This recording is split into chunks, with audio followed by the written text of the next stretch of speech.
छात्रों, आज एमसीक्यू का दूसरा भाग लेकर आए हैं। इसका पहला प्रश्न है इम्पॉर्टेंट, पहला ही प्रश्न बहुत इम्पॉर्टेंट है। इसमें राष्ट्रवाद का प्रारंभ किस देश में हुआ था? तो राष्ट्रवाद का प्रारंभ जो है वो फ्रांस में हुआ था। एक अगला प्रश्न है, ये भी बहुत इम्पॉर्टेंट, लगातार परीक्षाओं में पूछा जाता रहा है। जब फ्रांस छींकता है तो बाकी यूरोप को सर्दी जुकाम हो जाता है, ये कथन किसका था?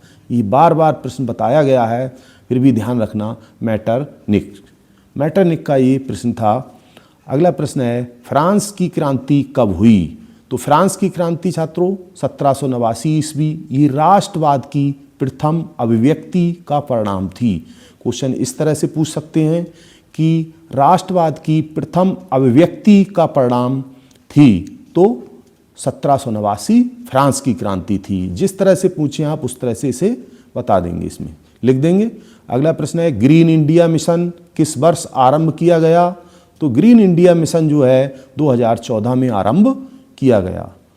अगला है, सरिस्का बांध रिजर्व किस राज्य में है? सरिस्का बांध रिजर्व जो है वो राजस्थान में है। अगला है, सुंदरबन डेल्टा पश्चिम बंगाल में है।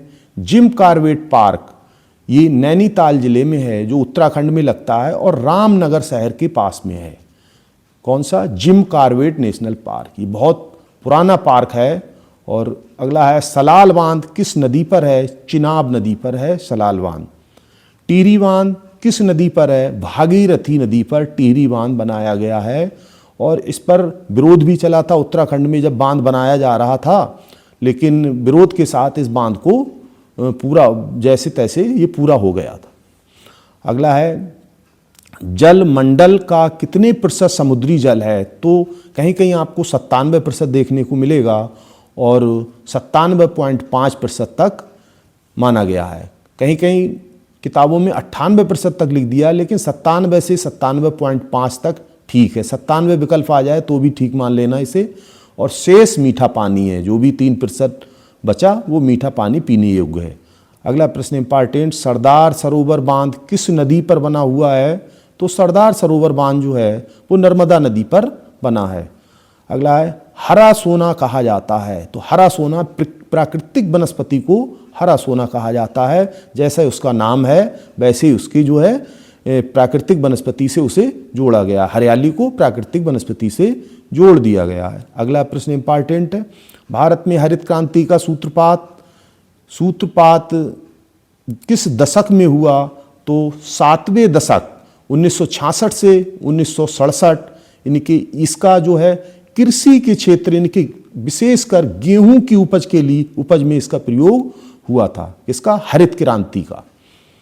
अगला प्रश्न है, ये सारे प्रश्न ठीक हैं और इन्हें ध्यान से देख लेंगे। इन्हें रबी की फसलें, रबी की कौन, एक प्रश्न इसमें से बनाया जाता है कि या तो रबी, नकदी, खरीफ, जायद, फलीदार, इन तीनों चारों में से 2 प्रश्न बना लिए जाते हैं वैकल्पिक प्रश्न। तो आप देख लेंगे, फसल कोई सी भी दे सकते हैं, इसलिए सारी फसलों के ज़्यादातर जो आने वाली फसलें उनके नाम लिख दिए हैं, कब तैयार होती हैं ये भी लिख दिया है।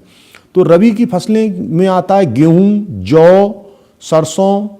अक्टूबर से दिसंबर के बीच इसकी बोई और काटी जाती है। अगला है, अक्टूबर से दिसंबर तक इसको बोया जाता है। अगला है, नकदी फसलें, गन्ना, कपास, चाय, आलू, काफ़ी, सोयाबीन, मूंगफली, ये सब क्या है? नकदी फसलें हैं। इन्हें उधार की फसल नहीं माना गया, बिल्कुल नकदी फसलें हैं। और अगला है, खरीफ की फसलें। खरीफ की फसलें जो होती है मक्का, कपास, सोयाबीन, ये जून से जुलाई के बीच बोई जाती हैं। और इसमें एक और है फसल, वो है धान की। अगला है, जायद की फसलें। तो जायद की फसलें जो पालेजी फसलें ज़्यादातर मानी जाती हैं, वो जायद की फसलें मानी जाती हैं। तरबूज, खरबूज और खीरा, ककड़ी, ये सब है। मार्च अप्रैल से जून तक इनका समय।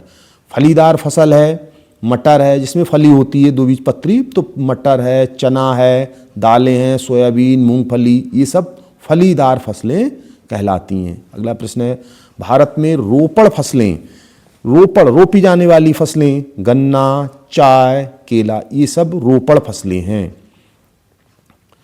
अगला है भारत में सर्वाधिक चाय उत्पादक राज्य है, तो असम। सर्वाधिक चाय उत्पादक राज्य असम है। अगला है श्वेत क्रांति, कुछ क्रांतियां हैं और वो किन्हीं ना किन्हीं चीज़ों से जुड़ी हुई हैं। तो जैसे श्वेत क्रांति, दुग्ध, दुग्ध श्वेत है तो क्रांति भी श्वेत है, इसे ध्यान रखना। पीली, तेल पीला होता है तो पीली क्रांति तिलहन से संबंधित है, इस तरह से ध्यान रखना, तेल पीला, क्रांति पीली।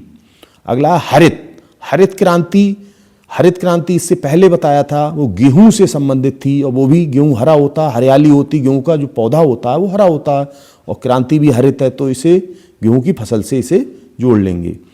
अगला है नीली क्रांति, नीली क्रांति को मछली पालन से जोड़ा गया है, नीली क्रांति, ये थोड़ा सा अलग इसका नाम आ रहा है, इसको आप जो है इसे ध्यान रखेंगे।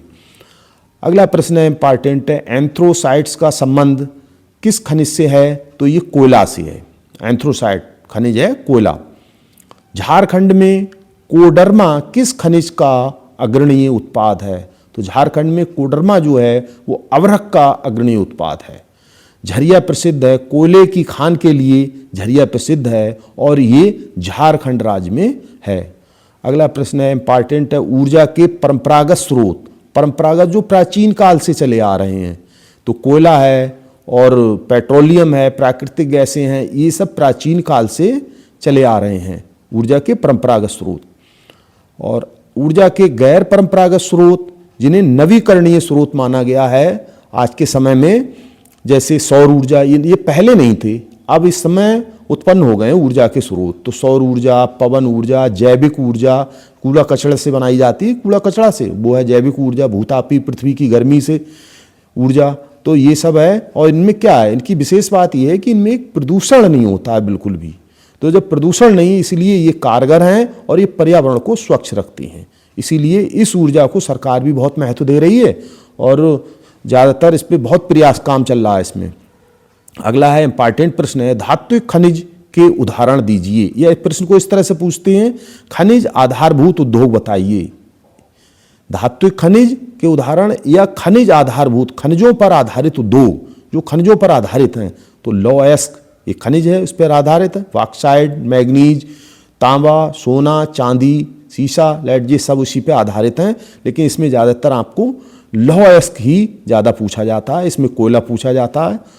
और अगला है, आग्नेय चट्टानों में पाया जाने वाला खनिज कौन सा है? आग्नेय चट्टानों में ग्रेफाइट पाया जाता है। अगला इंपॉर्टेंट प्रश्न, तांबे का उत्पादक राज्य है मध्य प्रदेश, तांबे का सर्वाधिक उत्पादक राज्य है।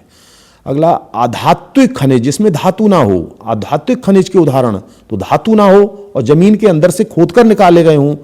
भाई खनिज क्या है, जमीन के अंदर खोद के निकाले जाने वाले, उनको खनिज कहते हैं। तो और उसमें धातु नहीं है, इनके अधात्विक शब्द लगा हुआ है, उस धातु का विलोम है। तो इसमें क्या क्या है, अभ्रक, नमक, पोटास, कोयला, चूना, पत्थर, कांच, ये सब जमीन के अंदर से खोदकर ही निकाले जाते हैं।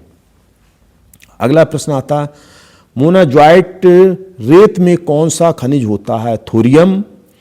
कौन सा उद्योग चूना पत्थर का कच्चे माल के रूप में प्रयुक्त करता है? तो चूना पत्थर का कच्चे माल के रूप में प्रयुक्त, चूने इनके पत्थर को पीसकर, चूना पत्थर को पीसकर क्या बनाया जाता है? सीमेंट बनाया जाता है। बड़ी बड़ी फैक्ट्रियां लगी हुई हैं, उसमें से पीसा जाता है। तो कौन सा है कच्चा माल? चूना पत्थर, किसका? सीमेंट का। अगला प्रश्न है इसमें, ये भी इंपॉर्टेंट है, कौन सा उद्योग बॉक्साइट को कच्चे माल के रूप में प्रयोग करता है? बॉक्साइट को कच्चे माल के, एल्यूमिनियम। अगला प्रश्न, बॉक्साइट का सबसे बड़ा उत्पादक राज्य? ओडिशा। बॉक्साइट का सबसे बड़ा उत्पादक राज्य ओडिशा। अगला, कोबरा प्रसिद्ध है कोयला की खानों के लिए, जैसा नाम वैसा उसका नाम। कोबरा कोयला, ध्यान रखेंगे, कोबरा को कोयला से जोड़ देंगे, इसलिए याद रहेगा आपको। अगला है, भारत में परिवहन का प्रमुख साधन क्या है? तो परिवहन का प्रमुख साधन सड़क माना गया है। वैसे तो परिवहन के अनेक साधन हैं, ट्रेन भी है, वायुयान भी है और भी हैं, लेकिन सबसे सुगम और सबसे अच्छा जो साधन है वो सड़क साधन माना गया, क्योंकि ये प्रत्येक गांव से जोड़ता है व्यक्तियों को, और रेलवे लाइन प्रत्येक गांव को नहीं जोड़ पाती है। तो इसे सड़क द्वारा हम कहीं भी किसी भी छोटे से छोटे बड़े से बड़े स्थान और दुर्गम सारे स्थानों पर इससे आराम से पहुंचा जा सकता है। इसलिए सबसे बढ़िया साधन जो है सड़क परिवहन माना गया है। तो छात्रों, ये आपका ये है द्वितीय भाग है एमसीक्यू का, और इन्हें आप तैयार कर लें, और इसके बाद हम आपको तृतीय भाग और लेकर आएंगे और चतुर्थ भाग लेकर आएंगे। इन चारों भागों में संपूर्ण समावेश आपका एमसीक्यू का हो जाएगा।